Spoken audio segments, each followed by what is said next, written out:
Everyone, আজকে আমি আপনাদের সাথে শেয়ার করব বাসায় আমি কিভাবে খুব সহজে একটা মজাদার পিৎজা বানিয়েছিলাম।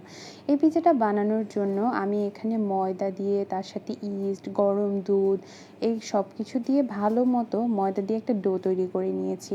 এরপর এই যে দেখতে পাচ্ছেন আমি পেঁয়াজ গোল গোল করে কেটে নিয়েছি, সাথে নিয়েছি ক্যাপসিকাম। এই ক্যাপসিকামগুলো আমি ফ্রিজে স্টোর করে রেখে দিয়েছিলাম ব্যবহার করার জন্য। এর সাথে আমি নিয়েছি চিকেন সসেসগুলোকে আমি কেটে সামান্য পরিমাণ ভেজে নিয়েছি। তারপর আমি এর সাথে আরও নিয়েছি চিকেনগুলো আমি ছোট ছোট কিউব করে সুন্দর মতো মেরিনেট করে এটাকে আমি ভেজে নিয়েছি। এই হচ্ছে আমার পিৎজা টপিংসগুলো। এরপর আমি হচ্ছে পিৎজা মোল্ডের মধ্যে পিৎজা ডোটাকে সুন্দরভাবে স্প্রেড করে দিয়েছি। এরপর আমি একটি কাঁটা চামচের সাহায্যে এর মধ্যে অল্প অল্প করে ছিদ্র করে দিয়েছি, কারণ ছিদ্রটা করে দিলে নিচের যে অংশটা আছে পিৎজা সেটা খেতে খুব মজা হয়।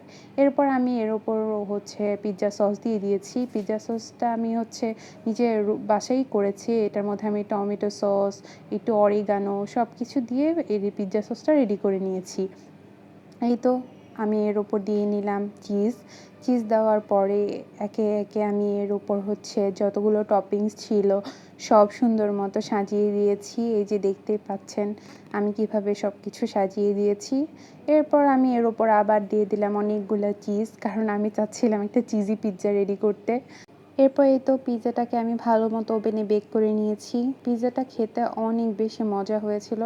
বাসার সবাই তো এটা অনেক পছন্দ করেছে।